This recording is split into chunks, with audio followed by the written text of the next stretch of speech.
आदेश दिले की पेरणी पण करू नका, कारण का पाऊस येणार नाहीये. 15 जून पर्यंत 100 मिलीमीटरच्या वर पाऊस व्हायला पाहिजे होता. 25 मिलीमीटर पण पाऊस अजून पडला नाहीये. मी विचार पण करू शकत नाही की शेतकऱ्यावर काय संकट येणार आहे, माझ्या महिला भगिनींवर काय संकट येणार आहे. पण महाराज, तुम्हाला माझ्यापेक्षा जास्त माहिती आहे, जेव्हा वाईट गोष्टी घडायला लागतात तेव्हा देशावर अशी अवदशा येत असते आणि संकट येत असतं. जेव्हा देशावर चुकीची नजर असते तेव्हा देशावर संकट येत असतं आणि देशाच्या लोकांना भोगावं लागतं. पाप कोणीतरी दुसरं करतं आणि आमच्या शेतकऱ्यांना भोगावं लागतं.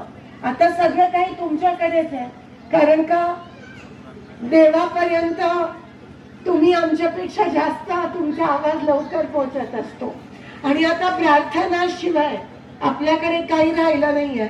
म्हणून प्रार्थना करूया की या देशाच्या शेतकऱ्याला या संकटापासून मुक्त कर, भरपूर पाऊस पडू दे, आमच्या ओढे आमचे नदी नाले वाहू देत, आमच्या मंगळवेढ्याच्या 35 गावांना दुष्काळापासून मुक्त कर आणि लवकरात लवकर आमच्या हातून, खास करून राज्यकर्त्यांच्या हातून काय पाप झाला असेल तर ते चूक भूल माफ कर, पण आमच्या लोकांवर ते संकट येऊ देऊ नको. आज हीच मी संकट मोचन हनुमानच्या चरणी प्रार्थना करत आहे सगळ्यांच्या वतीने. आज हीच प्रार्थना करावीशी महत्वाची आहे, कारण का शेतकरी जेव्हा संकटात असतो तेव्हा त्याच्यासाठी प्रार्थना केल्याशिवाय दुसरं काही महत्वाचं नाहीये.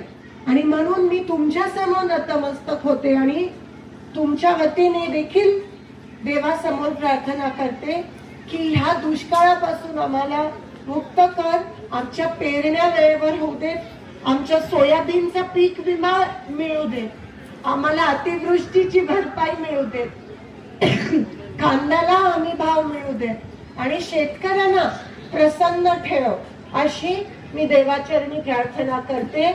आणि महाराजांना पण विनंती करते की महाराज एक वेगळा जॉब किंवा असं काही आपण शेतकऱ्यांसाठी करू शकलो तर नक्कीच त्यांच्यासाठी आपण असं करावं अशी मी विनंती करते.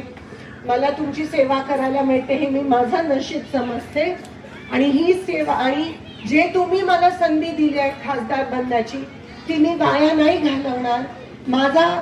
मी खासदार झाल्याचा फायदा तुम्हाला झाला पाहिजे त्या पद्धतीत मी काम करीन, हे वचन या ठिकाणी मी तुम्हाला देते.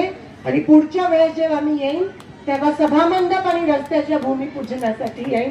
पुन्हा एकदा तुमच्या सगळ्यांचे मनापासून आभार मानते की या सुंदर अशा कार्यक्रमासाठी बोलवलं. येणाऱ्या वटपौर्णिमेच्या पण सगळ्या माझ्या भगिनींना मनापासून शुभेच्छा देते आणि इथेच थांबते. धन्यवाद. जय हिंद, जय महाराष्ट्र. धन्यवाद ताई.